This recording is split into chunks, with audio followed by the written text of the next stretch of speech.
మేము బాగున్నామండి. నెల్లూరు చేపల పులుసు చేస్తానండి మా స్టైల్లో. 1 కేజీ చేపలండి, కొంచెం అల్లం పేస్టు, 2 టమాటాలు, 1 ఆనియన్, కొంచెం కొత్తిమీర, కొంచెం పుదీనా, జీలకర్ర, మెంతులు, 1 మామిడికాయ. మా చెట్లో ఉన్నాయండి చిన్న లేత వంకాయలు తీసుకొని వచ్చాను. చింతపండుని కలిపి పక్కన పెట్టుకున్నానండి. వేస్తున్నాను.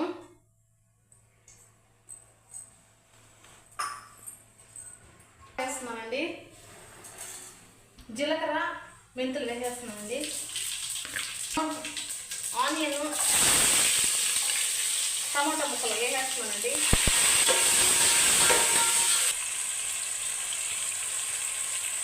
అల్లం పేస్ట్ 1 స్పూన్ వేస్తున్నానండి.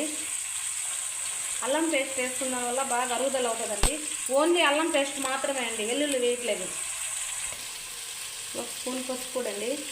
పసుపు పొడి కొంచెం ఎక్కువ వేసుకోండి, చేపల కూర నీసు వాసన లేకుండా ఉంటుంది. మిరప్పొడి అండి, మిరప్పొడి కూడా ఎక్కువే పడుతుందండి చేపల కూరలోకి, మీకు తగినంత వేసుకోండి.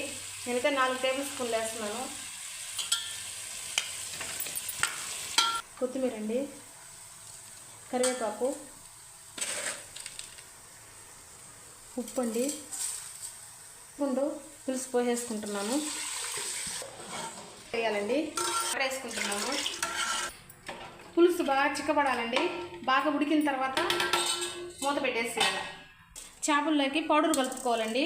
మెంతులు 1 టేబుల్ స్పూను, ధనియాలు 2 టేబుల్ స్పూన్లు, స్పూన్ జీలకర్ర అండి.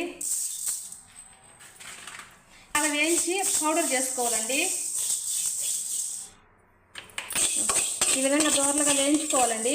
వీటిని మెత్తగా మిక్సీకి కొట్టుకొని ఆ పౌడర్ని పక్కన పెట్టుకోవాలా.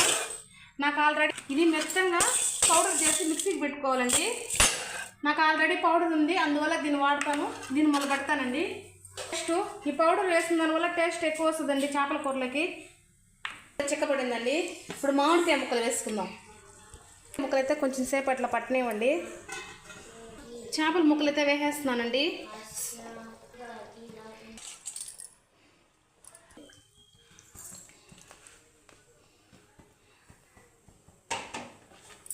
వంట సిమ్లో పెట్టాలండి కొద్దిగా, మరి ఎక్కువ ఉడకనివ్వకూడదు ముక్కని.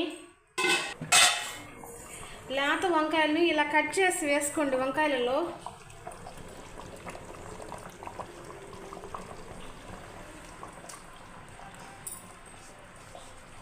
పౌడర్ని వేసుకుంటున్నానండి చేపల్లోకి. ఇలా కూర షేక్ చేసి 1 5 నిమిషాలు సిమ్లో పెట్టి మంట ఉడకనివ్వండి.